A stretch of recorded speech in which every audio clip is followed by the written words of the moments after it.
Tengo el gusto de presentar al doctor Aldo Ocampo. El doctor Aldo Ocampo es licenciado en Educación con un posttitulado en Psicopedagogía e Inclusión. Es magíster en Educación, Mención, Currículo y Evaluación, máster en Política Educativa, máster en Lingüística Aplicada, máster en Integración de Personas con Discapacidad, doctor en Ciencias de la Educación, con mención cum laude por la Universidad de Granada, España. Articula su actividad desde una perspectiva post-interparadisciplinaria. Es creador de la epistemología de la educación inclusiva, un trabajo que ha sido reconocido por diversos países y universidades de Latinoamérica. Actualmente es director de Polifonia, una revista de educación inclusiva. Es autor de varias publicaciones, libros, capítulos, actas científicas, más de 100 artículos. Ha impartido más de 100 conferencias magistrales, clases magistrales en toda Iberoamérica y tiene un reconocimiento de ciudadano ilustre por parte del distrito de Riobamba en el Ecuador en el 2018. También recibió el Premio Iberoamericano a la Investigación por su creación de la epistemología de la educación inclusiva, el cual fue entregado en Ecuador. El doctor Ocampo nos va a acompañar el día de hoy con la ponencia denominada Educación Inclusiva, un saber en permanente devenir, una práctica política de transformación del mundo. Doctor Ocampo, bienvenido y puede proseguir con su presentación. Muchísimas gracias, Arturo. ¿Me escuchas bien, no es cierto? Sí, le escuchamos bien. Perfecto. Bueno, muchísimas gracias por la presentación. Estaba muy atento escuchando a Teresita, que ya hemos compartido un montón de congresos antes de la pandemia, Tere, ¿te acuerdas? En Loja, en Ibarra, en tantos lados. Y estaba encantado escuchándote. Bueno, quisiera agradecer esta oportunidad de compartir con ustedes algo eh, con lo que yo he venido trabajando durante los últimos 7 años, que es pensar un campo de problemas, un campo de investigación que no tiene teoría, que no tiene metodologías de investigación y que vamos a tratar de pensar qué hay más allá de la educación especial cuando hablamos de educación inclusiva. Bien, entonces sobre esos puntos yo voy a articular parte de mi presentación. Bueno, como decía Arturo, la conferencia se llama Educación Inclusiva, un saber en permanente devenir, una práctica política de transformación del mundo. Porque sobre esto es lo que me gustaría trabajar el día de hoy, ¿no? Cuando hablamos de educación inclusiva, no hablamos de educación especial. Al hablar de educación inclusiva, hablamos de un proyecto complejo de transformación del mundo, un proyecto político, un proyecto de Estado, cívico, ciudadano. Bueno. Ahí están mis datos de contactos. Y lo primero que yo quisiera compartir con ustedes es que es esta primera premisa, ¿no? O sea, hacer una advertencia, que cuando nosotros hablamos de educación inclusiva, no hablamos de educación especial. Y que si bien la educación especial puede ser una forma de inclusión, la inclusión no necesariamente es una forma de lo especial. Es un mecanismo de fractura, de transformación del mundo conocido, de sus estructuras de funcionamiento. Y en ese marco, entonces, nosotros podríamos sostener que la educación inclusiva como campo de investigación, como objeto de investigación, la verdad va a tener 4 problemas fundamentales. Un problema de carácter ontológico, es decir, cuando digo ontológico, de comprensión del ser, de la realidad, ¿no es verdad? Y en esa comprensión del ser y de la realidad, siempre va a adscribir a través de los planteamientos vigentes, de esta idea de confundirla con la discapacidad, con la necesidad educativa, va a establecer un compromiso con una imaginación binarista, es decir, con una forma de entender el mundo eh, que siempre va a operar en términos polares o dicotómicos, como blanco, negro, chico, grande, incluido, excluido, ¿no? Y que esa analítica, que es de carácter eurocentrada, va a ser infértil para entender los procesos de inclusión, porque cuando hablamos de inclusión, hablamos de un proceso interseccional, transrelacional, no una cosa que va a afectar si estás dentro o estás fuera, va a penetrar y va a cruzar a todas las personas que están dentro de la sociedad. También va a tener un segundo problema que va a ser un problema epistemológico, de ausencia de teoría, pero también va a tener un tercer problema y que va a ser medular, que se va a traducir en la ausencia de métodos o de metodologías de investigación. Y el último problema es que todas las categorías con las que se ensambla el discurso actual sobre inclusión no tienen nada que ver con los conceptos de discapacidad, necesidades educativas especiales, adaptaciones, prácticas de asimilación. Cuando nosotros nos preguntamos de dónde surgen los conceptos epistemológicos de la inclusión, nos damos cuenta que todos surgen del concepto de multiplicidad, es decir, la alteridad, la otredad, la diferencia, la singularidad, la heterogeneidad, todos estos conceptos van a surgir de la multiplicidad. Por eso que lo correcto sería entonces hablar de un sujeto de lo múltiple, ¿no es verdad? No de un sujeto unitario, fijo, estable, que es como lo define la matriz de esencialismo que en la educación especial va a operar a través de una idea individual, es decir, como que el sujeto es aquel que tiene el problema y eso va a imponer una metáfora de la tragedia personal.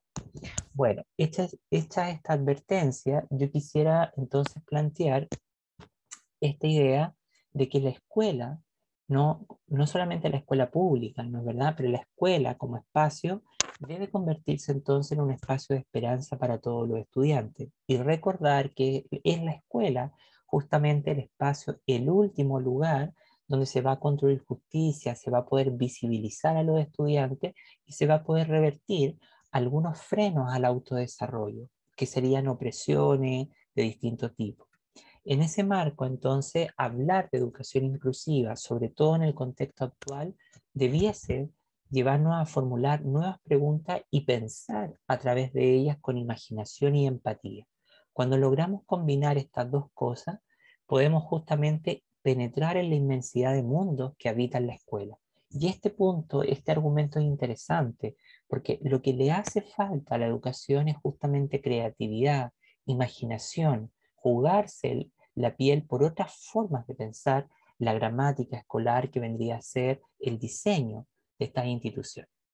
Bueno, entonces aquí viene una pregunta medular para efectos de mi presentación que dice, ¿cómo entender entonces la educación inclusiva más allá de la educación especial? Si partimos del supuesto que la educación inclusiva nada comparte con la educación especial y que esta fusión, esta vinculación ha sido establecida exclusivamente por un conjunto de errores que los investigadores hemos tenido al momento de aproximarnos al verdadero objeto de la inclusión. En ese sentido, tendríamos que preguntarnos con qué cosas está relacionada la educación inclusiva, ¿no? Y para responder a esta pregunta, querido compañero, podríamos decir que la inclusión, desde mi posición teórica y política, se va a concebirse y va a ser conceptualizada como un proyecto político preocupado por examinar la identidad, la diferencia, el privilegio, la desventaja, la opresión. Nunca se convierte en una práctica especializada para niños especiales. Cuando entendemos esto, de que la inclusión es una práctica especializada para niños especiales, estamos estableciendo una complicidad con lo que Wassertron ya nos enunciaba en el año 97, donde la diversidad se convierte en un índice de asimilación. Y lo que se hace es justamente incluir más personas en las estructuras escolares y sociales, que sea dicho de paso, siempre están, ¿no es verdad? Pero se acomodan o se les incluye a lo mismo que muchas veces genera exclusión sin cambiar las condiciones diferenciales que van a estar puestas dentro de este marco de acción. En ese marco, entonces, podríamos decir, un primer argumento, que la educación especial es una forma de inclusión, no así la inclusión va a constituirse en una forma de lo especial. La inclusión siempre va a ser un mecanismo de transformación del mundo y del sistema educativo. Como segundo argumento, podríamos sostener que cuando la educación inclusiva se confunde con la educación especial, se impone una falsa política de transformación del mundo. Es decir, la inclusión nada tiene que ver con las necesidades educativas especiales, más bien trata de hacer frente y emitir un dictamen acerca de la exclusión, que sea dicho de paso va a ser el lado maloliente de la escolaridad y de la sociedad en su conjunto, ¿no? Y el argumento 3, es decir, lo que estoy diciendo ahí, es que hay que entender cómo funciona la mecánica de la exclusión, de la opresión, de la segregación, ¿sí? No basta con decir que tenemos 30% de personas excluidas de la sociedad. No va por ahí lo que estoy diciendo, sino que cómo funcionan los engranajes que produce esto. Y el tercer argumento nos va a llevar entonces a sostener que no sabemos con exactitud qué es la educación inclusiva. Y aquí, como yo acuño en mis trabajos, yo hablo de un índice de singularidad, es decir, todos los campos de científicos tienen un índice de singularidad, que vendría a ser aquello que nos define en su identidad. Pero en este caso, al tener un funcionamiento al tener un efecto teórico que va a tomar prestado de distintos marcos conceptuales, proyectos, teorías, conceptos, se ensambla un enjambre y se genera una teoría viajera. Y eso hace que muchas personas que nos hemos dedicado muchos años a investigar sobre este tema, no sepamos definir con exactitud qué es la educación inclusiva. Y eso nos pone en términos de un campo que es sumamente complejo de poder delimitar su identidad científica, su objeto, su método y justamente todo lo necesario para aclararlo y entender su fuerza teórica y política en el mundo actual. Entonces aquí hay una pregunta que yo siempre las pongo en mis presentaciones y dice, si la educación inclusiva no es educación especial, entonces ¿qué es? ¿No?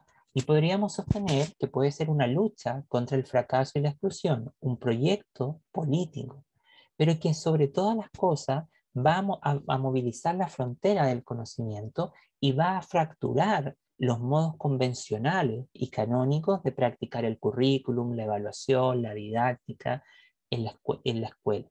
Y esto va a asumir un desafío que va a repercutir en la psicología del desarrollo y que va a asumir un trabajo con identidades contrarias a los mapas abstractos del desarrollo, es decir, estas grandes explicaciones legadas por la psicología del desarrollo que validan, que obviamente siguen un correlato de la modernidad, ¿no es verdad? Y validan una única forma de ser hombre, mujer, niño, adolescente, y van a excluir a un sinfín de estudiantes que vamos a tener permanentemente en la escuela, porque la diversidad ha estado siempre en la escuela, ¿sí?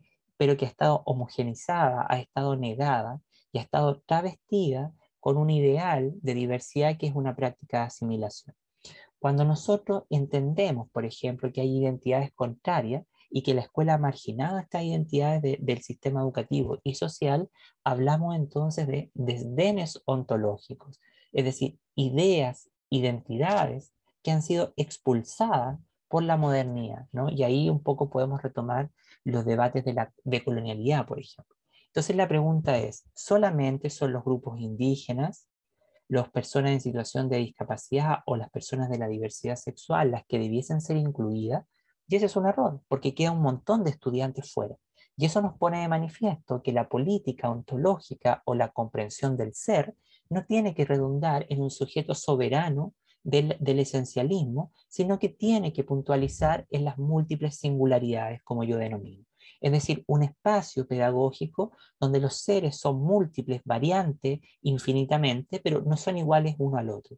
Y eso nos lleva a comprender entonces que existe una especie de resentimiento heurístico teórico cuando nosotros hablamos de educación inclusiva, ¿no? Y educación especial, porque pareciera que la inclusión incomoda a la educación especial y pareciera que como la inclusión no tiene teoría, viene a ser completada por el legado didáctico y epistémico de la educación especial.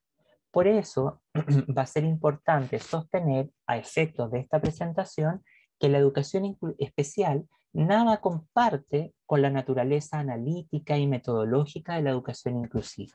Si bien son términos que pueden ser mutuamente construidos, esta singular modalidad de relacionamiento impone una cadena de herencias que atrapan y subyugan la emergencia del verdadero rostro y voz de lo inclusivo. Al imponer la condición soberana de lo especial, nos enfrentamos a un fallo genealógico más evidente del campo, estableciendo entonces una disputa heurística caliente, sin un debido tratamiento en las agendas de investigación. Por ello, la educación inclusiva se presenta como una noción imprecisa, vaga y elástica, ¿no es verdad? Por eso ustedes se darán cuenta que siempre le colocan el calificativo inclusiva a todo, historia inclusiva, deporte inclusiva, comunicación inclusiva, ¿no? Pero la educación inclusiva entonces se va a presentar como una noción imprecisa, vaga, elástica, cuyos contornos son flexibles y su extensión aborda una infinidad de elementos, generando una singular constelación heurística. Por eso necesitamos transitar, como aparece en esta diapositiva, pasar del sustancialismo, que está fundado en la matriz del humanismo clásico, esta idea de hombre blanco, fuerte, sano, muy inteligente, a una idea de una ontología de lo menor, un espacio donde se reconoce, como diría Gilles Deleuze y Guattari, las múltiples singularidades, las múltiples minorías, que sea dicho de paso, son mayorías en el mundo. Por lo tanto, si se dan cuenta, están todos los argumentos enredados para entender la inclusión. Cuando nosotros nos posicionamos en las ontologías de lo menor, que es la idea de singularidades múltiples, podemos centrarnos en la potencialidad de la persona. Mientras que cuando estamos centrados en el sustancialismo, estamos centrados en lo que falla la persona, en las patologías, en las enfermedades, en etiquetaje, etc. Y también a nivel de lo epistémico necesitamos transitar desde este efecto de mimetismo epistemológico, ¿no es verdad?, con el que se traviste, se confunde la fuerza y la capacidad de la educación especial con la inclusiva, pensando que la inclusión siempre es una identidad, una nueva forma de educación especial, lo que es un fallo, un fracaso, y nos va a llevar entonces a pensar su teoría a partir del nomadismo epistemológico, de una dispersión de elementos, de teoría, de conceptos que van a viajar a partir del feminismo, la interseccionalidad, la teoría crítica, los estudios queer, los estudios de la mujer, la decolonialidad. Es decir, se van a mover por una infinidad de proyectos críticos que en esos proyectos el calificativo inclusiva jamás fue denominado como inclusión, pero tenía las mismas luchas en el mundo a nivel social, político, cultural. Es decir, lo que digo, que el calificativo existía ya hace mucho tiempo, décadas, en otros marcos conceptuales, proyectos, movimientos sociales críticos, teniendo las mismas luchas, pero sin denominarse de esta manera. Y esto nos lleva entonces, como aparece en esta imagen, a darnos cuenta que tenemos una idea de que la inclusión nace de múltiples enredos genealógicos. Es decir, tiene diversas raíces de las que de este enfoque va a surgir. Y esto es lo que descentra la idea de travestida o como algo que naciese de la educación especial. Por eso, la inclusión debiese ser entendida, a mi modo de ver, como lo que aparece en esta cita, que la educación inclusiva apela a nuestra capacidad de reconocer y comprender la mecánica de la exclusión, nos invita a trabajar poco a poco hacia nuestra propia reconstrucción y la de nuestros enfoques de la educación coherente con los contextos y con las poblaciones cambiantes de nuestros tiempos.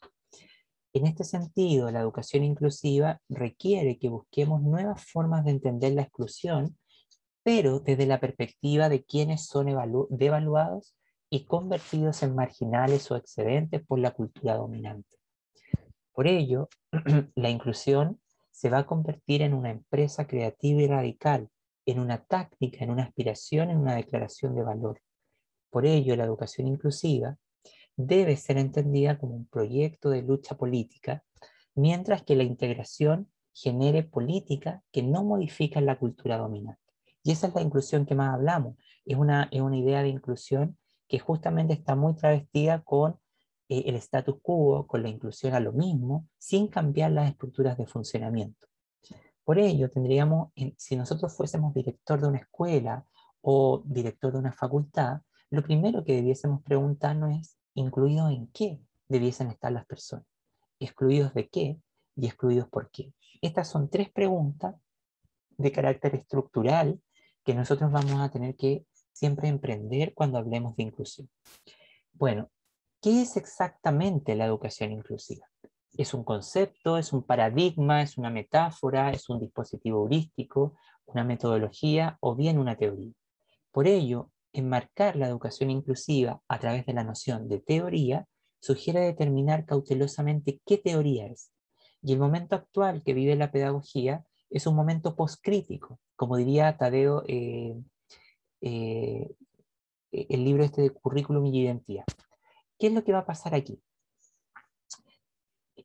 Que el momento postcrítico se caracteriza por recoger parte del feminismo, del multiculturalismo, de las sexualidades no normativas, que son todas aquellas opuestas a la heterosexualidad, ¿no es verdad? Los movimientos indígenas, es decir, todo aquello que escapa al hombre creado por el humanismo clásico, que es este hombre blanco, fuerte, heterosexual, católico, muy inteligente, muy pudiente económicamente. En ese marco de acción es que el momento actual a nivel discursivo, porque en la práctica pasa otra cosa, que vive la educación es un momento postcrítico. Pero este momento postcrítico la inclusión va a generar algo completamente diferente, porque muchas de las herencias de pensamiento de lo que llamamos inclusión va justamente a trascender esto. Es como que nosotros metiésemos todo lo del feminismo, lo de la interseccionalidad, el decolonialidad, la postcolonialidad, la filosofía de la diferencia, los estudios de democracia, metiésemos todo eso en una licuadora y lo batiésemos, generaría algo que es totalmente diferente, pero que surgió de esta genealogía. Y en ese marco, entonces, la gran complejidad que tiene hablar de una teoría de la inclusión es que como tiene múltiples raíces donde esto surge, entonces podríamos darnos cuenta que tiene un objeto que no le va a pertenecer a nadie, va a crear algo completamente nuevo. Y además, la inclusión, como categoría de análisis, va a enfrentar un problema definitorio particular, es decir, va a participar de las relaciones de poder estructurales y de las representaciones culturales que interrogan. Y esto es interesante porque cuando hablamos de inclusión no es un fenómeno pedagógico, como se ha entendido. La inclusión es un fenómeno estructural, relacional, y eso es lo que hace que justamente el mundo pueda cambiar. Si no intervenimos las reglas de funcionamiento de las institucionales de la sociedad, que son las que trazan el funcionamiento de la economía, de la cultura, de la sociedad, de las artes, de la política, entonces la inclusión se convierte en una mera ficción, porque la inclusión existe no solamente en la escuela, se materializa cuando los chicos salen de la escuela y logran insertarse en la vida cívica, ciudadana, conseguir un trabajo, desarrollarse. En ese marco, entonces, la inclusión participa de las relaciones que interpela y atiende entonces a un conjunto de acciones que la sitúan como reflejo de las relaciones de poder a nivel estructural y de la micropráctica del día a día, porque la inclusión se vive, se practica cuando uno va al PAN, cuando estás barriendo la calle, cuando conversas con la gente, etcétera, ¿no? Bueno, en ese marco, la educación inclusiva, como yo disfruto definiéndola, la defino como un proyecto intelectual o una estrategia de conocimiento en resistencia, un proyecto de conocimiento en resistencia. Esto quiere decir que la inclusión como enfoque teórico tiene que analizar cuidadosamente cómo ciertos lenguajes, categorías o formas teóricas investigativas establecen alianzas imperceptibles con la desigualdad. Y eso, cuando nosotros la confundimos con el esencialismo, estamos hablando de compromisos con la desigualdad, por ejemplo, ¿no? Entonces, desde ahí sería interesante que ustedes pudieran mirar este esquema que yo estoy proyectando, que habla de, en el primer lugar, tenemos las prácticas de asimilación, donde la diversidad se convierte en un índice o un ideal de asimilación, que está caracterizado por un sujeto objetualizado, que siempre está cosificado o como yo disfruto definiendo, otrificado, ¿no? Una alteridad abyecta, una alteridad rara.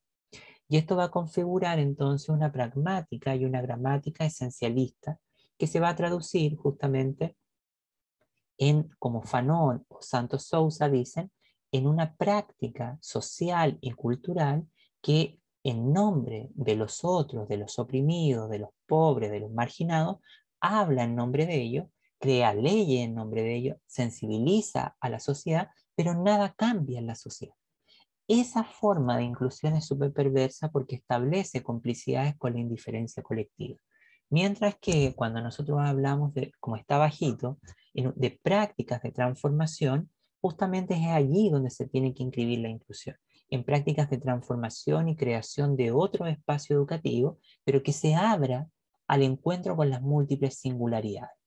Esta forma, en esta política, ya en esta práctica de transformación del mundo, se hablan de sujetos de conocimiento, se consolida una pragmática y una gramática de carácter materialista que entiende que el ser está en permanente devenir y que es el resultado de las interacciones con la historia, la sociedad, con lo material, ¿sí? Y justamente establece una alianza para luchar contra todas las formas, para liberar a las personas de la zona del no ser. Y nosotros como latinoamericanos que habitamos el sur global, parte del sur global, vivimos en esa zona del no ser, una zona donde las injusticias, las opresiones, las desigualdades se acrecentan, o como diría Grossfogel, un espacio multiposicional de carácter interseccional donde las desigualdades, las opresiones, las injusticias, la violencia se agudizan. Y es justamente en ese espacio que el espacio propio de la subalternidad, porque esa es la naturaleza de la inclusión, va a buscar justamente un espacio para derribar esas formas y transformar el mundo. Bueno, por eso que nosotros debiésemos entender que la inclusión siempre va a ser sinónimo de transformación, pero la inclusión, por ejemplo, va en cierta medida a buscar curar, restaurar la dignidad y aplicar los principios fundamentales de los derechos humanos.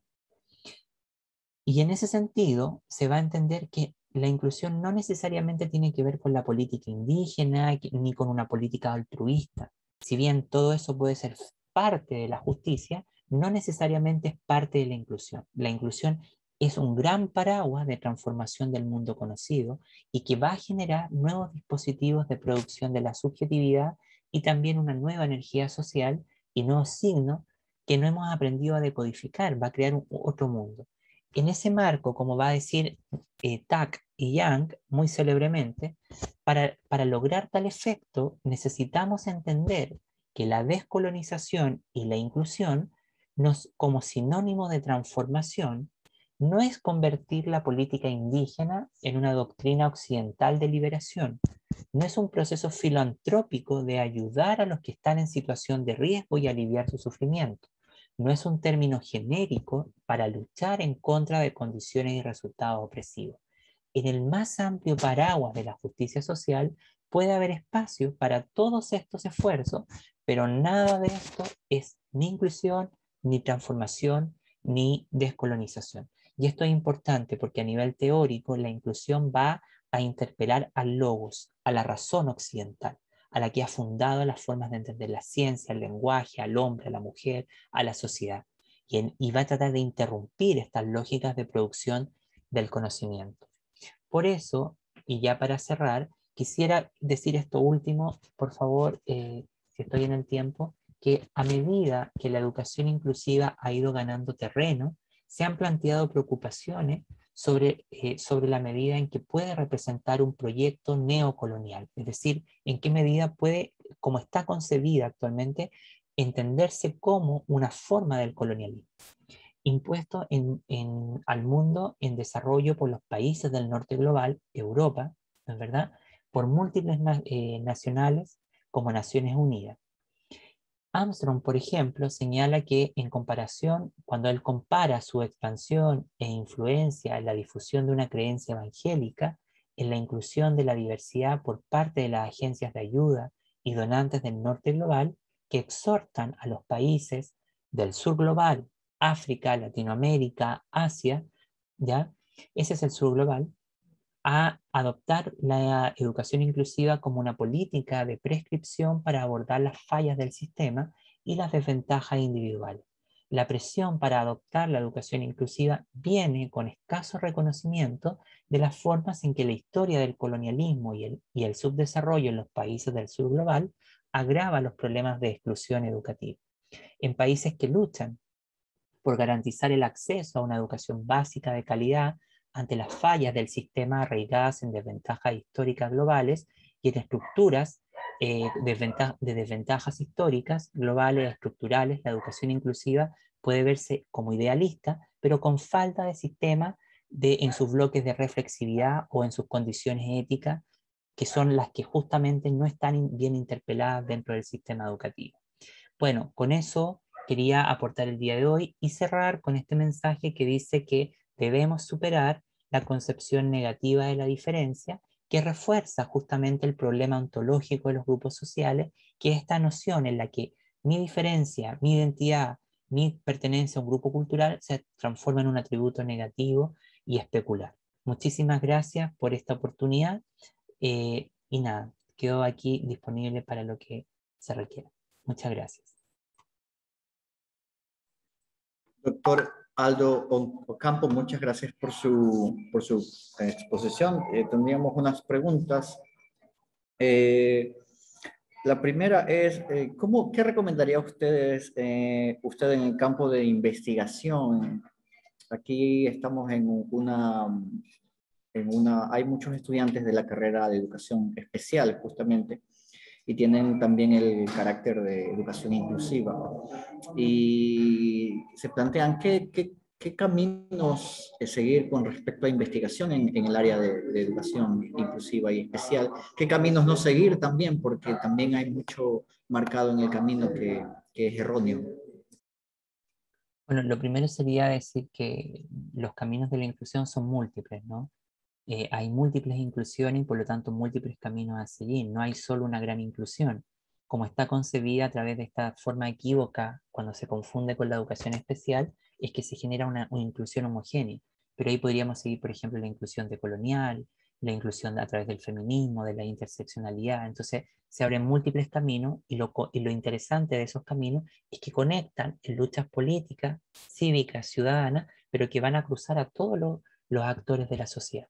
Y eso enriquece además, por ejemplo, el campo de trabajo de los propios profesores de educación especial, porque les ayuda a reivindicar su función en el mundo actual.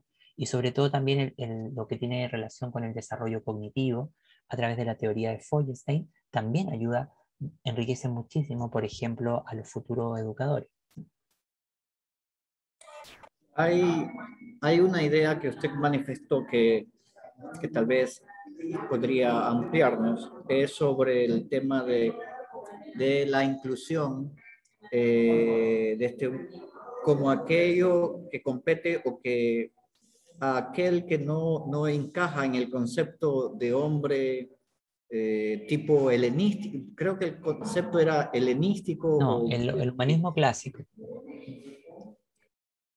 Y entonces eso es bastante interesante porque no solamente estamos hablando de la discapacidad o de aspectos específicos, sino a todo aquel que no cabe dentro del concepto del hombre desde el punto de vista humanista. Sí, bueno, esa pregunta es muy interesante porque cuando uno se plantea la idea, siempre ha habido aquí una dicotomía, ¿no? Más bien una imagen dialéctica, ¿ya?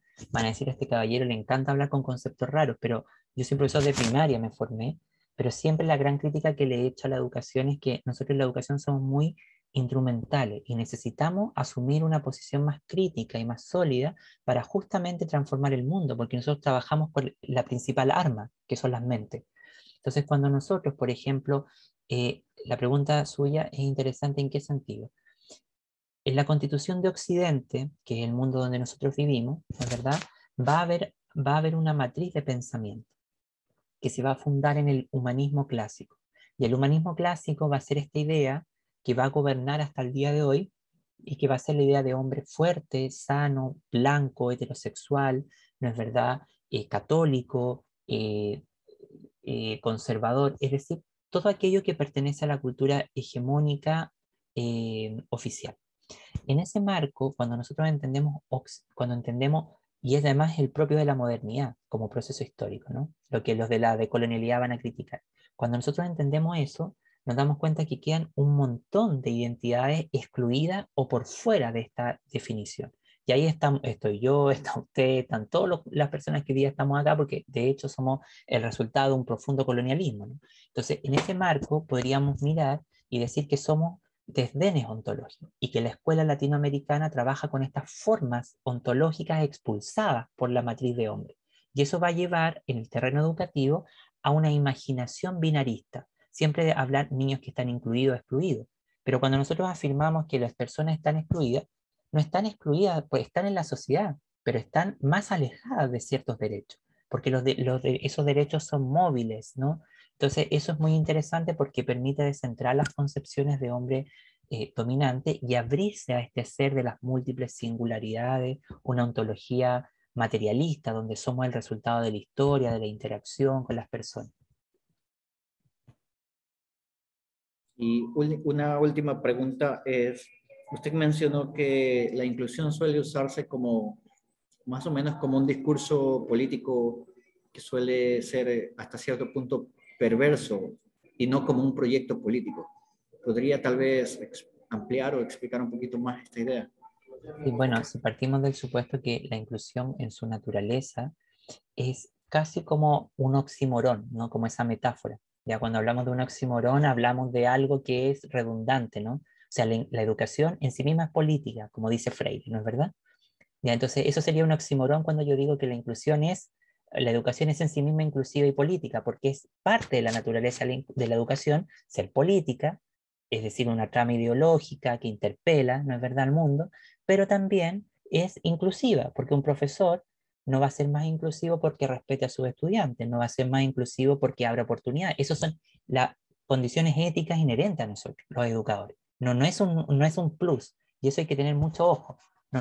¿Sí? Eso todos los profesores, es como el médico, que sabe que sí o sí, sea pobre, rico, africano, blanco, lo que sea, tiene que salvar la salud, o sea, es un componente ético. En ese marco, cuando yo digo que la inclusión es un proyecto político, es justamente porque más que ser partidista, no estoy diciendo que es ni comunista ni socialista, estoy diciendo que es un proyecto de intervención del mundo, que si no intervienen las reglas de funcionamiento de la sociedad, este problema no se resuelve. Entonces, por ahí va este argumento, ¿sí? Muchísimas gracias, doctor Aldo, por esta muy interesante exposición.